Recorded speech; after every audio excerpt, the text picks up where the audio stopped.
for joining us for another edition of our Senate Talk series. I'm Janelle Alexis Jackson. For today's interview, I'll be sitting down with Chairwoman of the Committee on Economic Development, Regulations, and Agriculture, Senator Allison L. DeGazon. How are you today? I am well. I am well. Thank you so much for interviewing me today. Thank you so much for taking the time to sit down with us. During these past 2 years, you've had a very aggressive agenda as it relates to your committee and in terms of agriculture within our community and our territory. Can you give us a brief update on some of the things that have been lingering since the pandemic began and things that are rising up out of various committees? So, yes, thank you for recognizing that there's been a lot going on through the Economic Development Committee. This committee is very important because it sets the stage for tomorrow. And it focuses on industry and on bringing in more businesses, setting the playing field to one which the businesses can survive, and regulating those businesses in addition to the agriculture sector and fisheries as well, making sure that that industry is developed and becomes more viable.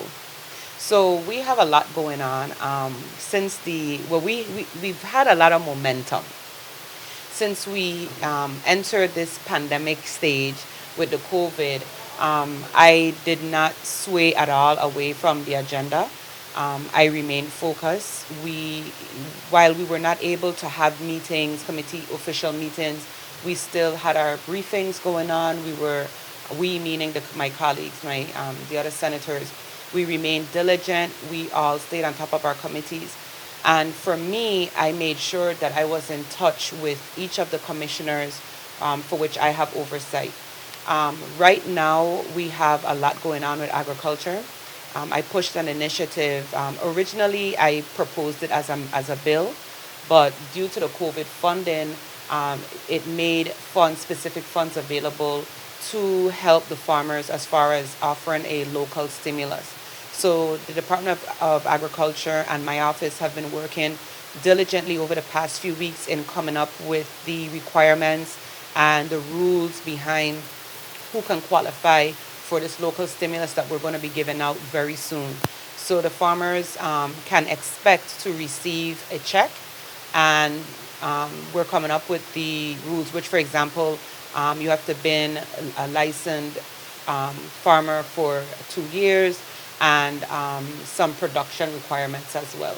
And I think most of the farmers should be able to qualify.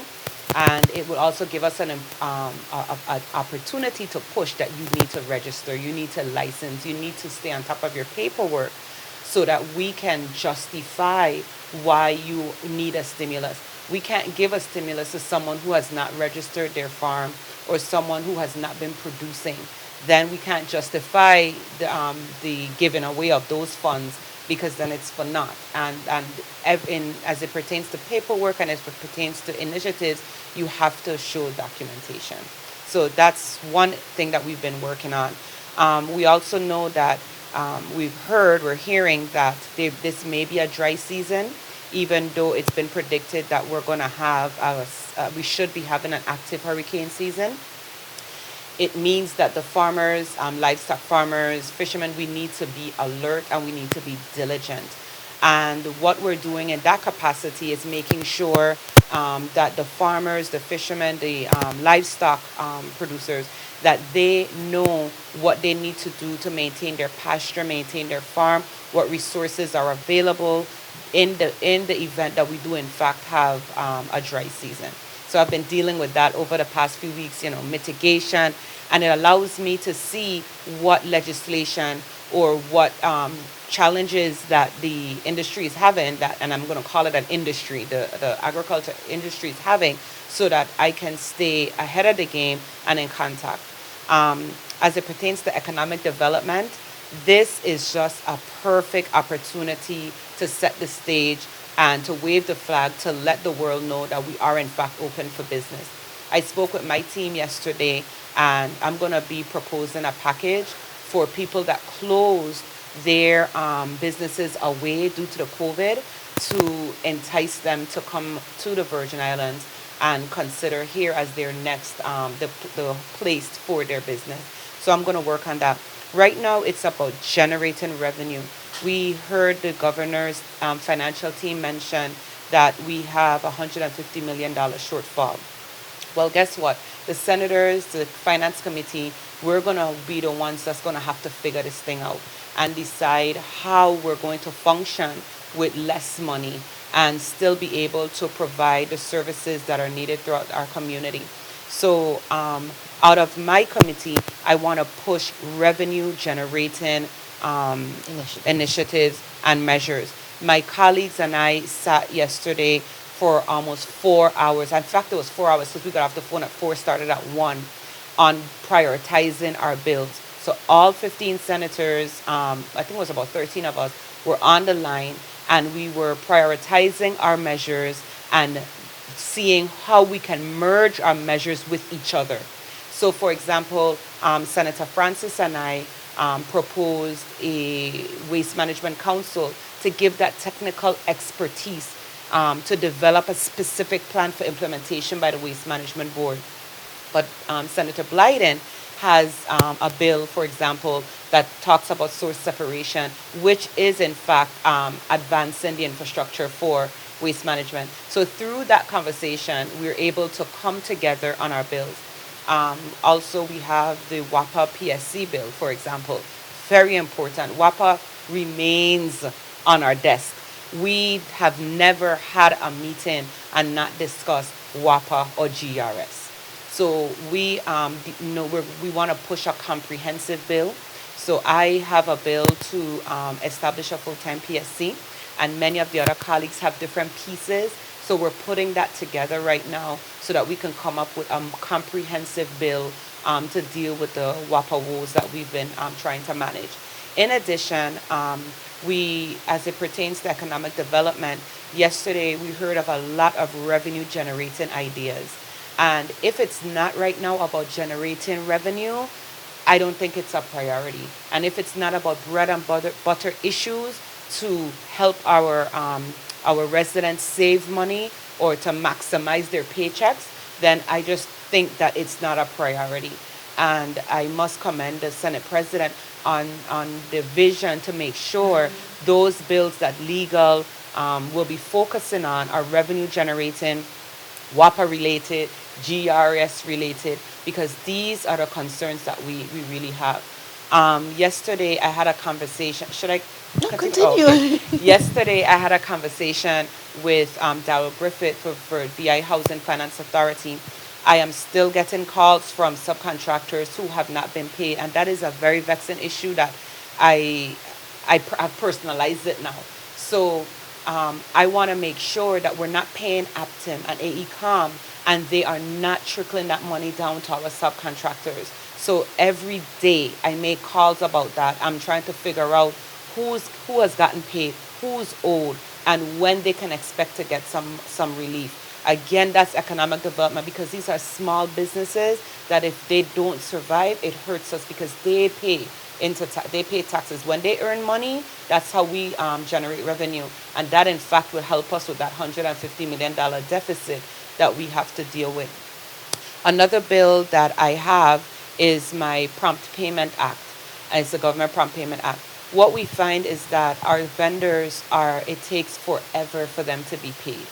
And the procurement process had to be streamlined, and we had to make sure that the process for payment was correct from the sourcing, from the time the companies were selected and then services rendered, that they received their payments promptly. My office and I have had to sit literally with executive branch, the commissioners, and literally step by step go through the process to get people, vendors paid.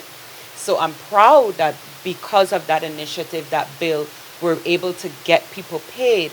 But it's frustrating because I have to take the time to sit and track the pipeline for the payment when I have to manage my time and move throughout the community, throughout my To other address four the wide variety of committees, issues. because Even though I am the chair for Economic Development, Regulations, and Agriculture, I'm still a part of 4 other committees. And each committee is thriving and moving, and you have to be on top of them. You have bills coming out left and right. So I cannot just focus on economic development, regulations, agriculture. I have to focus also on waste management and those types of issues that we have. I still got to focus on the hospitals, etc. I have to, it's a All myriad encompassing. of issues that I deal with, but I love it. Um, it's sometimes it's a bit disheartening when things don't happen as fast, and I really want people to understand that within our powers we work it. What we can do, or what I can do, I always try to say we because it's not a Allison thing, right? But whatever I can do as a senator within my power, I do it, I exert it. But what's most painful is when you have to wait on the executive branch or others in the community to do their part And that's where the regulation to in all make of it comes things in. happen. So we may sit down and say, okay, guys, we are funding this. You have 180 days to get this plan done. You have, here's the source of funds. It's passed. The 180 days will come, nothing. Then we have to babysit it and get on the commissioners and get on the other people that are involved to do their part. And I want to believe it's not that they're intentionally not. Everyone is overwhelmed. Everyone has so much. And then now, guess what? We have COVID. So we had to figure out how to keep the government moving, how to keep us running efficiently and still offering services while protecting life and making sure the environment is safe. So can you imagine that? And for me, I would put on my mask and get out there the best I can. Um, and so what I have been doing is I've been visiting farms as well. So I said, okay, Allison, for safety reasons, you really can't have a lot of these meetings, And but close you interactions. can get out there. So I've visited farms. I've seen practices that they have going on. I see the issues. I'm trying to encourage the farmers and they to apply through USDA for assistance. And it was sad to know that through the first tranche of the PPPs, the Payroll Protection Program and the EIDLs, farmers were not eligible. So we fussed, got our Congresswoman's ear. She heard us and she took it back. And we saw a second tranche came out where now farmers were able to apply and get some support. And I'm very happy to hear and to see that. I am a farmer. I had to apply for support. And I do know that they're responding, and they meaning SBA, they're responding and doing what they can. And so I offered support to other farmers that if they need assistance or they needed help maneuvering the process to reach out to me. So I can go on and on. Oh, and we've talked at length about this too. But speaking of your role as a farmer in our community, a lot of the conversations have been migrating or navigating towards food security, Yes. and that's a phrase that's been popping up continuously. So, can we talk a little bit about what food security looks like and why some conversations seem to think that that's not possible or feasible for a small community such as ours? Well, it was possible and it was feasible before the refinery. When the refinery came, people saw that as another option to make money and provide for their families. So people left the agrarian society, which was producing food, and moved to other industries. As we talk about economic development, it's really creating more opportunities where people say, I don't have to farm. I can go and I can work for a financial company or an EDC company or the refinery, and that takes away Shifts our values. right from the farming industry. But what we should be doing is making sure we push agriculture in schools so that it's still considered one of the avenues for success as you come out of school, out of high school. You can see agriculture as a choice, as a profession, as a thriving industry. And it's not just about being in the hot sun, it's about solving a socioeconomic problem, which is food security.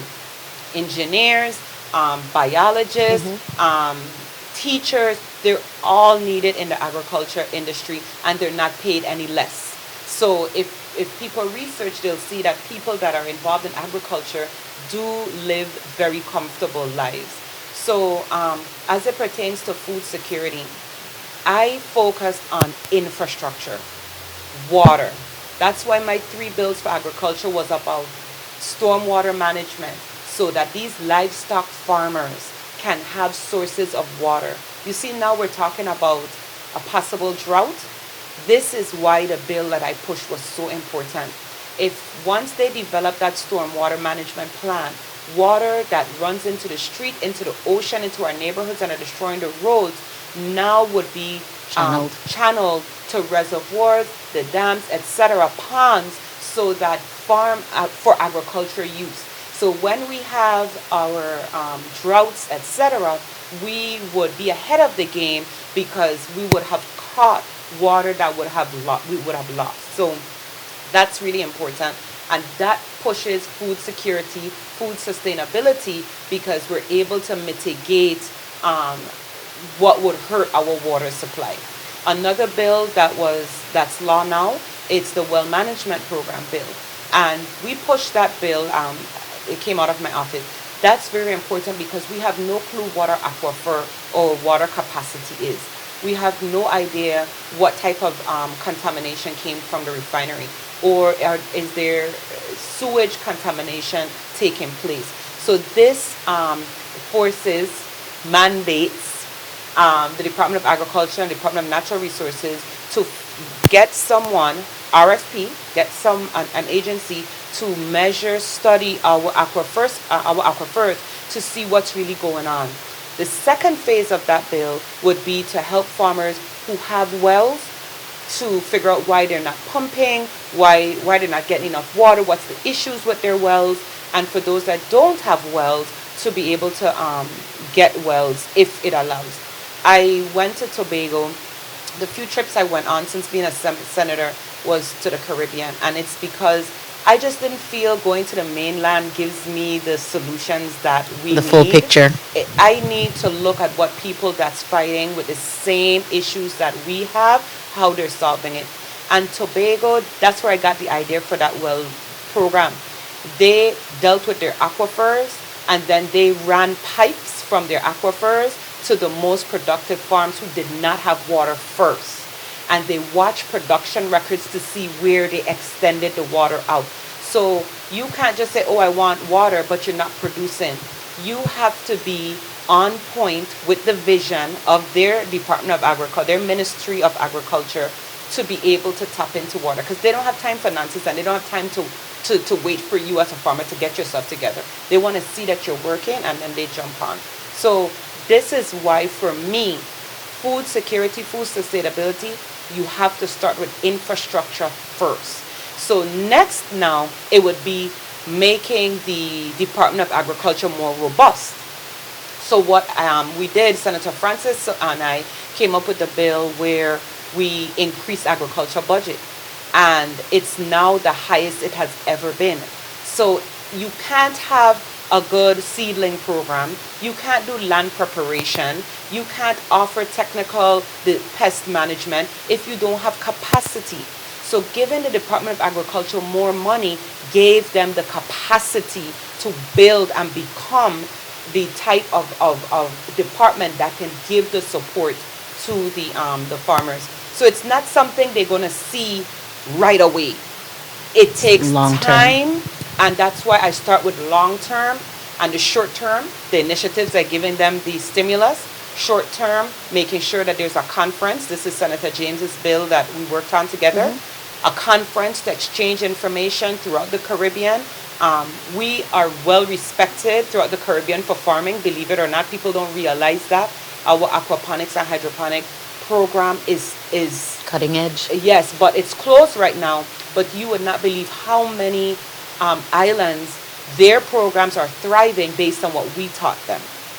So I'm trying to get UVI, Department of Agriculture, the legislature, all on the same page, so that we could develop that systematic plan for our approach to agriculture. That's where my next step is going to be. Since I dealt with infrastructure issues, now I'm going to deal with operational issues. Some may consider it encroachment because I'm going to be on the Department of Agriculture, but I think the commissioner is receptive. I think he's looking forward to the teamwork. UVI have already been knocking at their doors. We want to see more. We want to see more collaboration. We want the world to hear about your studies, about your research. We don't want you to research and it goes as a book on a shelf. We want to get it out there so we can attract funding. For the Department of Agriculture as well, I believe that we should not be depending on the government allocation for them to survive. They should be surviving on federal funds, on competitive grants, funding from all around the world because it's available. But because they have capacity issues, they're not able to push grants and do those things. So over the next 2 years, once it's reelected, that's where my focus is going to be, if that's the committee my colleagues believe I should be on. Well, thank you for that, Senator. I know we could continue talking about this at length, and we will do another follow up specifically towards those little facets and concepts Yes. in between those various industries. But I do want to thank you for taking this time. I know Thank you. many of the residents at home have the same concerns and issues that you champion for. So I hope that they continue to engage with your office and the other members of the body to continue working forward to the best of the territory. Again, I want to thank you for taking this time. Thank you. Thank you so much. And it's always a pleasure. Rarely do we have opportunities to just talk and let people know what we're doing. They just see the committee hearings and they hear us hurling questions. And they feel like it ends there. And it's so much. Managing my time, I think that's one of my gifts. So I'm able to manage my constituent time, my committee meeting time, my times with my colleagues behind closed doors. But in the end, it's all for the people. And I have the energy for it, and I look forward to continuing the work. Thank you so much for joining us, Senator Allison L. DeGazon. I'm Janelle Alexis Jackson, and this has been our Senate Talk. I look forward to joining you for the next edition.